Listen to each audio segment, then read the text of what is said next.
Hello all, welcome to the channel. ఈరోజు మనం శర్వానంద్ నటించిన మూవీ బైకర్ గురించి ఈ వీడియోలో మాట్లాడదాం. ఓవరాల్గా నా ఒపీనియన్ ఏంటి సినిమా పైన, సినిమా బాగుంటుంది, నాకు నచ్చింది. కొన్ని పోర్షన్స్ ఇంకొంచెం సాలిడ్గా ఉంటే బాగుండు అనిపించింది. ఓవరాల్గా ఒక కొత్త ఎక్స్పీరియన్స్ ఇచ్చింది. ప్రత్యేకంగా ఫస్ట్ హాఫ్ కంటే సెకండ్ హాఫ్ చాలా బాగుంది మరియు ఎంగేజింగ్గా ఉంది.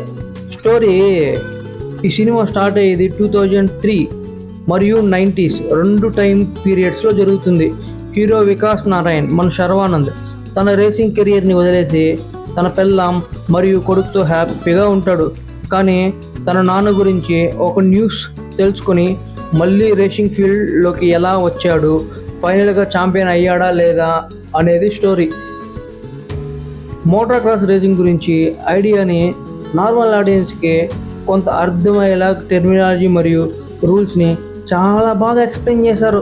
స్టార్టింగ్ రేసింగ్ సీన్ అంత ఎక్సైటింగ్గా లేకపోయినా తర్వాత వచ్చిన సీక్వెన్స్ గ్రాడ్యువల్గా ఇంట్రెస్ట్ పెంచుతాయి.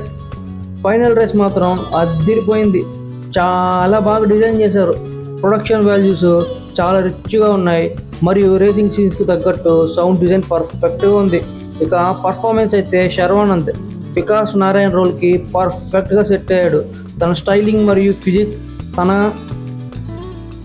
స్క్రీన్ మీద కనబడుతుంది. రాజశేఖర్ గారు కోచ్గా కన్విన్సింగ్ పర్ఫార్మెన్స్ ఇచ్చారు, కానీ ఆయన క్యారెక్టర్ రైటింగ్ ఇంకొంచెం బెటర్గా ఉండాల్సింది.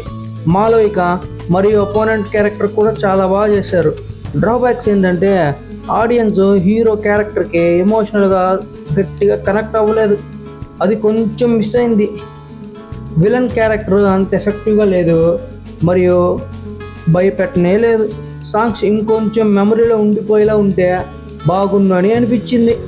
ఇంకా ఫైనల్ వర్డిక్ట్ ఏంటంటే డైరెక్టర్ అభిలాష్ రెడ్డి రేసింగ్ సీక్వెన్స్ని చాలా బాగా హ్యాండిల్ చేశారు. బైకర్ ఒక డీసెంట్ రేసింగ్ ఫిలిం.